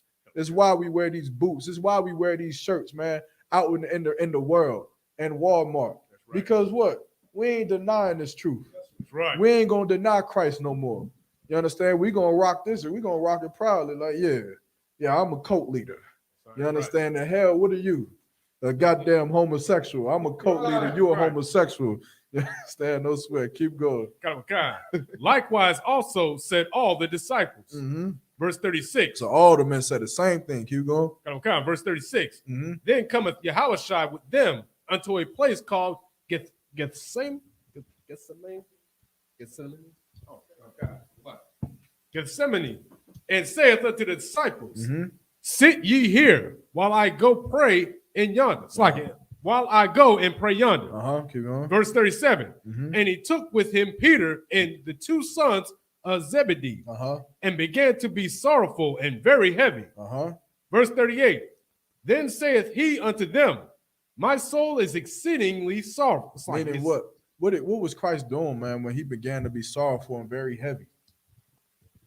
It's like, sir, he's basically talking about the thing he's about to have to go through. He's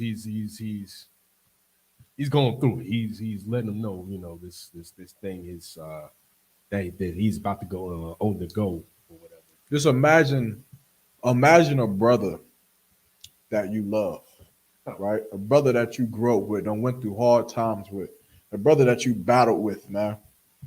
And imagine that brother is on death row. And imagine the night before you playing chess or checkers in a pod with that brother. And the day you know that tomorrow that this brother will no longer be with you. This brother that you fight with, this brother that you laugh with, this brother that you joke with, the brother that you give your life for. And you sitting there talking to this brother, looking this man in his eyes while he knows that tomorrow he's going to be dead. Imagine that. I use the prison system because that's how realistic this is. Imagine how sad that is, knowing that tomorrow this brother is going to walk to his death. And you ain't going to be able to talk to him no more. Ain't no more chess. Ain't no more games. Ain't no more jokes. Ain't no more time. Everything you ever learned from this brother, that's it. Everything you ever talked to with this brother about, that's it. This your friend. You understand? This your friend. This someone you hold dearly to your heart. And he's also a man just like you. This ain't no extraterrestrial being. This is someone who was sad about what was going to happen to him. This is someone who was sorrowful about what was about to happen to him. And he took someone who was close to him and he was sorrowful to him. Why? Imagine this being Commander General Yohana. And of course, a Commander General Yohana to all of us wants to be what? He's strong. He's strong. He's solid. He don't show you his emotions. But then he take General Mahayman and he go to the back and he's in pain. And he's sorrowful. And only General Mahayman gets to see it. Imagine that. Imagine how sad that is. Think about your right-hand man. Think about your number two. You understand? Your brother. The man you close with. And in front of everybody else, you strong. But you go back with him, man, and you damn near tearing up, man, because you're like, man, I don't know how I'm going to do this. I'm about to die. Imagine that burden, man. Imagine what Peter had to feel. Keep going. Okay. My soul is exceedingly sorrowful. It's like exceeding sorrowful, even unto death. My soul is exceeding sorrowful, even unto death. Keep going. Okay. Tarry ye here and watch with me. He said, man, just sit here with me, man. Just sit here with me, man. I'm about to die tomorrow. I ain't got much time left, man. My brother, my number two, man. I ain't got nothing else, man. Christ ain't had no wife. He ain't had no wife or no children to go say goodbye to. And this a brother. This a man just like me and you. And all he got is Peter right here. He said, just sit with me, man, for a second and watch me, man. Keep going. Verse 39. And he went a little further and fell on his face. And your brother, y'all walk into a place out of sight, and your brother asks for you to come and just be with him for a while. Just come and be with me for a while. And your brother goes forward a little bit and he falls, man. And he falls to his face, man. And you're watching this. And you seeing this brother hurt, man.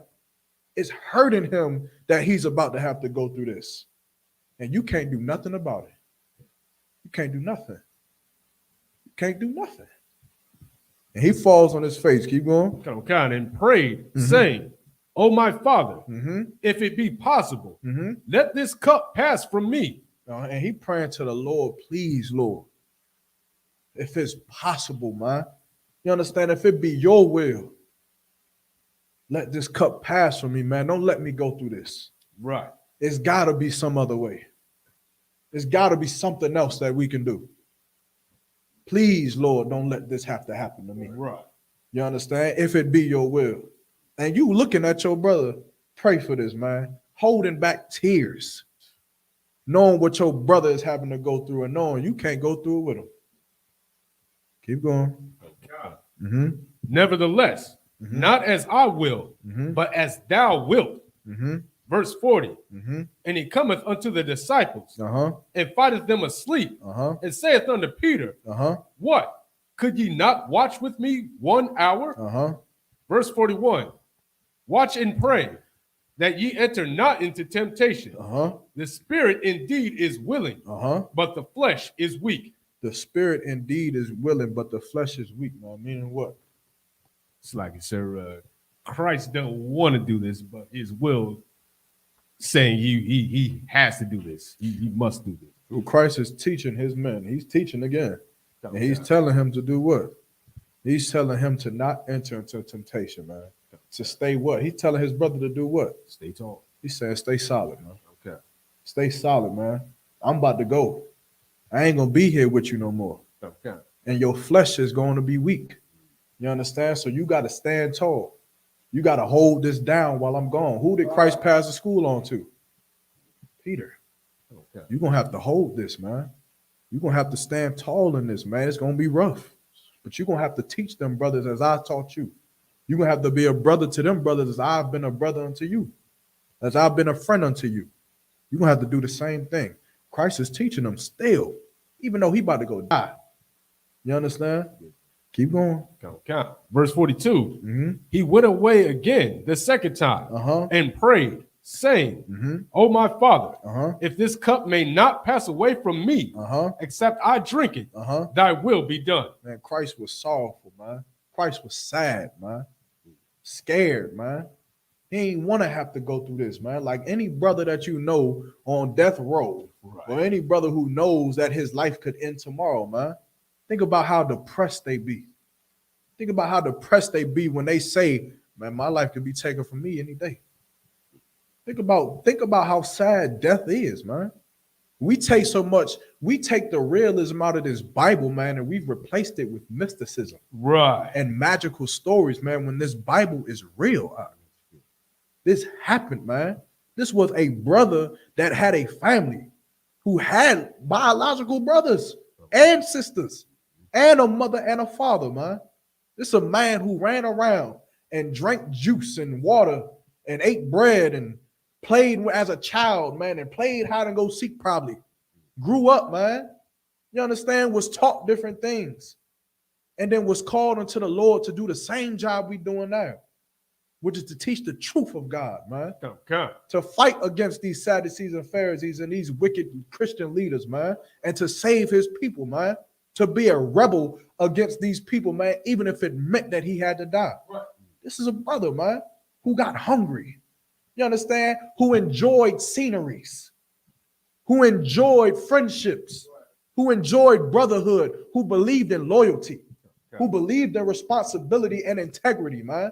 This is a brother who looked through eyes just like we look through, sweat just like we sweat, breathe just like we breathe, and bled just like we bleed. It's a brother just like us. And he praying to the Lord to let this pass, man. But he's strong enough to say, man, if it be your will that this happen, man, then let's get it on. Keep going. Book of Matthew chapter 26, verse 43. And he came and found them asleep again, for their eyes were heavy. Verse 44. And he left them and went away again and prayed the third time, saying the same words. Verse 45. For time's sake. For time's sake. You understand? After this, man, Christ went and he was crucified, man. And he felt every lash. He felt every stabbing, every wound, man. He felt when they put them crown of thorns on his head. It ain't put no crown of thorn on his head. And he said, it don't. Man, he felt that, man. You damn near cry getting a splinter in your thumb. And this man had a crown of thorns forced onto his scalp, man. And he had to feel that. When they speared him in his rib, he felt it, man. When they gave him that drink, that he spit it out because it was nasty, man. Because it was bitter. He tasted that, man. He felt that, man. You understand? They hated him, man. And all he wanted was for his people to live. Right. All he wanted was for his people to serve the Most High, man. And in truth and decency, that's all he wanted. And these people hated him, man. He was embarrassed, man. Stripped naked, man. And then nailed into a goddamn cross, man. This brother, he felt all of that. He carried that, man. And we looked upon, we watched it. We watched this happen, man. And it hurt him to have to go through that. It hurt him.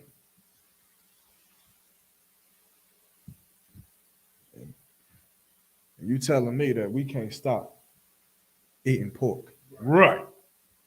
You telling me that Christmas is just that goddamn important. That we can't stop celebrating Easter. That we can't stop getting tattoos and selling drugs and being homosexuals, man. That we can't just repay our king back for what he gave us, man. By just living. By just living. He ain't asking for us to go through, to die like how he died. He ain't asking for us to have to go through that, man. He asking for us to live. Yeah. To live, man. But that's just too much to ask for a brother who went through that for us. Yo, the Christian church is disgusting, man. Damn right. It's a disgusting place, man. And I pray every day that every single church burn down to the ground, man. Every single day, man. For my brother, man. For my brother, for my nigga, man. For my nigga. For my friend. For my brother, for my ancestor, for my father, for my king, man. Whatever you want to call him, man. This is somebody who was close to us, man.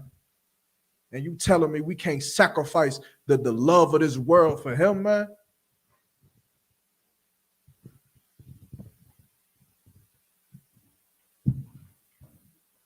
Of course, in the ISUPK, man, on the Command General Yohana, our life is devoted into sacrificing, you understand, because of what Christ sacrificed for us, man. Right. And that's what makes this, you understand, that's what makes this who we are. That's what makes this, that's what, the reason you think about this the next time, man, you got to forgive your brother. You think about this the next time you get the urge to go and gossip about your brother, man, in a bad way. You think about this the next time you want to backstab or your brother, or you want to be a bitch unto your husband. You think about this. You think about this the next time you get the urge to leave the truth. You get the urge to go back and smoke weed, go back into the world. You think about who you turning your back on, man. You turning your back on Christ, man. On Christ, man. And you the scriptures say every time you willingly sin, man, it's like you re-piercing his side, man, again, over and over and over, man. Which is why the Christian church don't give a damn about Christ, no matter how many times they say they love him, man. They hate him, man. They hate that brother. I don't see how the hell you can read this story, man, and still go and completely disregard what he taught, man. As if he taught what he taught for no reason. How could you ever say the law is done away with when he went through this because of it, man?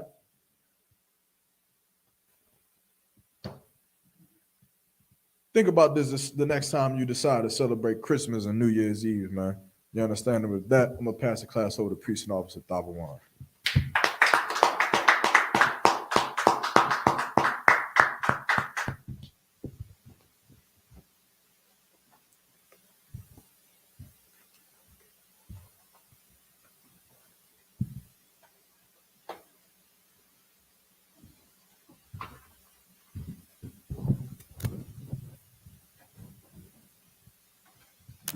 ISUPK security announcements.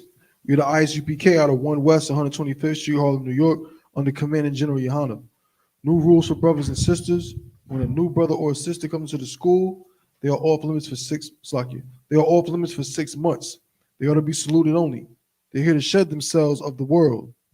After 6 months, if a brother or a sister has an interest in a particular person, he or she must get permission from the head to speak to a brother or a sister. There is another 6 months in which the brother or sister will court each other. After this 6-month period, the brother or sister will get permission from the head to marry. Tithes, which is a commandment. You can find this in Numbers 18 and 21 and Malachi chapter 3, verses 8 through 10. Means 10th in Hebrew is pronounced ma'ashara. 10% of every penny of any increase the Lord gives you, you give to the treasury department or teacher. Priest fund, free will offering for priests, not mandatory. Whatsoever amount you like to give. Upcoming Holy Convocation will be the Feast of Purim. That's going to be February 14th and 15th. All right. I want to remind Akim and Akawati to check on social media. So there's ICPK.com, Facebook, Twitter, YouTube, and so on for ICPK events and materials. If a brother wants to be a trooper in the school, they need to start wearing all black, which includes black boots, shirts, pants, headband, or scarf. And with that, I'm Majim. Please stand.